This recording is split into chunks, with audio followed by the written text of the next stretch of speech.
apa kabar pemirsa? Senang sekali saya Jenny Tan kembali ke hadapan Anda. Tentunya lewat trendsetter program infotainment yang paling hangat, orisinil dan terpercaya Hotshot. Bukan Hotshot jika tanpa berita terhangat. Untuk itu jangan kemana-mana, simak terus Hotshot. Sebab Hotshot selalu menguak sisi lain di balik berita dan fenomena.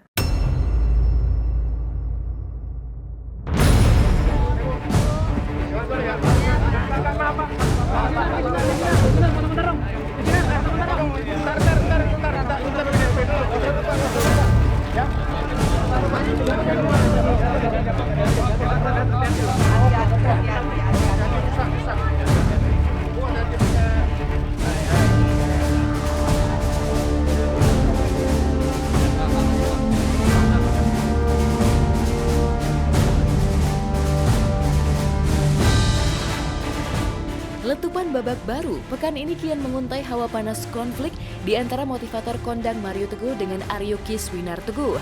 Bagaimana tidak, setelah sempat menutup diri mogok muncul di hadapan publik setelah menuai somasi Mario Teguh, hari Jumat kemarin Aryo Kiswinar akhirnya memunculkan diri dengan diwarnai momen mengejutkan. Pasalnya untuk pertama kali, Aryo muncul dengan menggandeng Aryani ibundanya mendatangi markas Polda Metro Jaya lengkap dengan pengacaranya. Kedatangan Aryo Kiswinar ke Polda pun kian menjulangkan teka-teki karena Aryo bersama sang ibu terlihat mondar-mandir memasuki lebih dari 2 tempat, di antaranya ruang cybercrime dan ruang kriminal umum Polda Metro Jaya. Ada apa gerangan? Dihunjam somasi Mario Teguh, benarkah kedatangan Kiswinar ke markas Polda Metro Jaya kemarin dengan agenda aksi balik melaporkan Mario Teguh? Sekarang ini kita datang masih dalam tahapan untuk gelar, nanti kemudian kita akan kembali untuk melengkapi bukti-bukti, kemudian membuat laporan polisi. Perkara ini ternyata ada tiga bagian. Bagian cybercrime, ya kan, mengenai yang di upload sama lambe_tura. Terus kemudian ada di kriminal umum 310 311, makanya kita ada di sini. Terus ada di undang-undang penyiaran. Jadi kita discuss jangan sampai ini nanti supaya bisa terarah nanti kita membuat laporannya supaya kepentingan Ibu Aryani dan dengan Kiswinar untuk mencari keadilan ini bisa tepat sasaran. Orang yang merugikan kita yang jelas siapa Mario Teguh.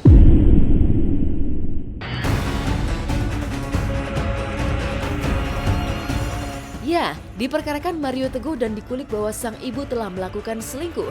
Hari Jumat kemarin seolah menjadi saksi betapa Aryo Kiswinar dan sang ibunda terguncang sedih oleh sikap Mario Teguh. Sehingga Kiswinar yang semula memilih sikap diam dan menutup diri kini balik bangkit. Bahkan seolah tak cukup dengan mengambil ancang-ancang memperkarakan Mario Teguh dengan pasal fitnah hingga pencemaran nama baik, tapi Kiswinar juga menantang Mario Teguh untuk membuktikan kata-kata super motivasinya yang diucapkannya sendiri tentang kejujuran. Ya bohong, pencemaran nama baik, iya kan, menghina, fitnah, merendahkan martabat Ibu Aryani beserta keluarga besarnya. Ini semua akan kita buka habis-habisan. Kecewa, kenapa saya datang kemari karena saya merasa bahwa saya korban. Sedih dan marah besar. Kenapa saya sampai segininya? Sebelum kalian mengenal beliau sebagai Mario Teguh, beliau adalah ayah saya, Sis Mariono Teguh. Sampai sekarang ayah saya. Sampai sekarang ayah saya. Pada saat saya masih kecil, saya jujur lupa apa urusannya beliau menasihati saya seperti ini. Oke? Mas, kunci sukses itu dari manusia adalah menjadi orang yang jujur. Beliau bilang seperti itu. Kalau kamu berbohong, kamu akui. Dan kalau kamu mengakui, kamu siap terima akibatnya. Itu jauh lebih baik daripada kamu berbohong dan tidak jujur karena akibatnya jauh lebih buruk. Sip, itu yang saya pegang sampai sekarang. Hari ini saya mau memberikan kesempatan kepada ayah saya untuk menjalankan ucapannya. Hal yang dia nasihatkan ke saya 24-25 tahun yang lalu. Ayo, yuk, sekarang saatnya. Tapi saya tidak menduga bahwa akan demikian tajamnya Kiswinar menaruh saya dalam posisi sebagai ayah yang menelantarkan anak. Ironisnya, sebelum bulat tekad memperkarakan Mario Teguh ke ranah hukum, kabarnya Aryo Kiswinar harus meniti jalan berliku bahkan hujatan karena berani menguak aib bahwa dirinya telah ditelantarkan oleh Mario Teguh. Tak banyak yang tahu, bahkan Aryo Kiswinar sempat mencurahkan kesedihan hatinya lewat curhat kepada artis Deddy Corbuzier yang juga sama-sama mendulang somasi dari Mario Teguh. Secara mengejutkan, curhat Aryo Kiswinar tentang Mario Teguh bahkan mampu membuat Deddy yang kekar dan anti menangis jadi mengeluarkan air mata karena sedih mengenangkan nasib Aryo Kiswinar yang tak hanya berbeda 180 derajat dari Mario Teguh yang hidup bergelimang kemewahan hingga masih sanggup berlibur ke Italia bersama istri setelah mengklaim kerugian hingga 7 miliar rupiah. Sedangkan Aryo hidup dalam kemiskinan dan konon mengalami tekanan. Kerugian, gini, mungkin secara sosial orang-orang yang nggak kenal saya menghujat saya, ya sudahlah biarin aja. Mereka mau hujat aja. Banyak kan orang-orang yang benci, banyak yang bilang katanya banyak yang benci sama saya. Siapa saya? Nabi aja yang katanya orang suci jadi benci orang kok, apalagi kita yang manusia biasa kan gitu. Jadi saya nggak terlalu ambil peduli soal itu. Saya siap ambil risiko itu. Dan seharusnya juga pihak sebelah sana siap dengan pilihan sikap yang diambil. Saya sedih, bukan karena saya disomasi, saya sedih menerima telepon seorang Kiswinar. Om, saya disomasi sama ayah saya sendiri.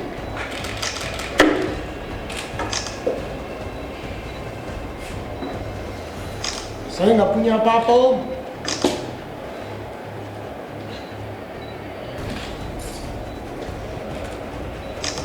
Saya takut.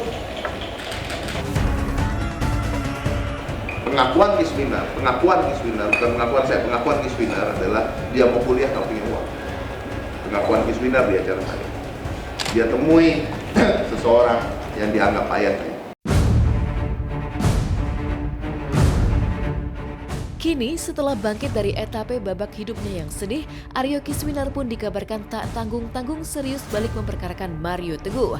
Buktinya, jika Mario Teguh hanya berani melayangkan teguran lewat somasi, Aryo Kiswinar selangkah lebih maju dengan mengambil ancang-ancang untuk melaporkan Mario Teguh dan menyeretnya ke ranah hukum. Sehingga kepastian tes DNA yang semula gagah digulirkan Mario Teguh tapi belakangan surut bisa dilakukan justru oleh pihak kepolisian.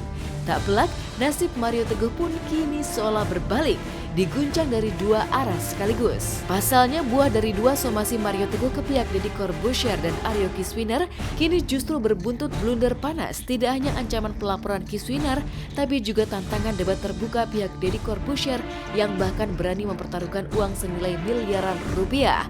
Ironisnya, diguncang dua tantangan dari Aryo Kiswinar dan Deddy Corbuzier, pihak Mario Teguh yang semula lantang menggulirkan ancaman somasi kini mendadak surut.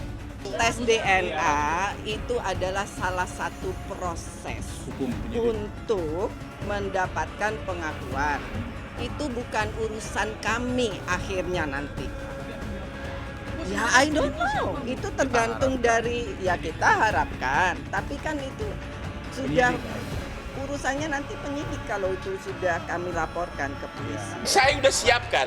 Begitu saya kalah berdebat, tinggal dia pilih mau ambil yang ini atau ambil yang ini, ada semua. Salah satu kebenaran material itu bisa dilakukan tes DNA.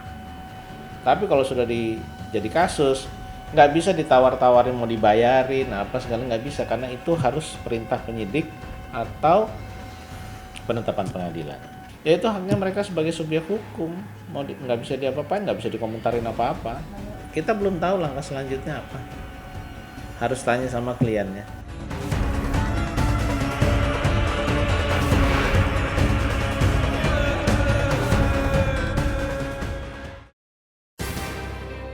Dimas Kanjeng taat pribadi. Pemimpin Padepokan Dimas Kanjeng, Kota Probolinggo, Jawa Timur ditangkap karena penipuan berkedok penggandaan uang. Selain ditangkap karena penipuan, Dimas Kanjeng juga diduga terlibat dalam pembunuhan 2 anggota padepokannya. Seperti apakah modus tipu-tipu berkedok penggandaan uang ini? Dan seperti apa reaksi para ulama dan artis mengenai aksi Dimas Kanjeng? Simak hanya di Hotshot sesaat lagi.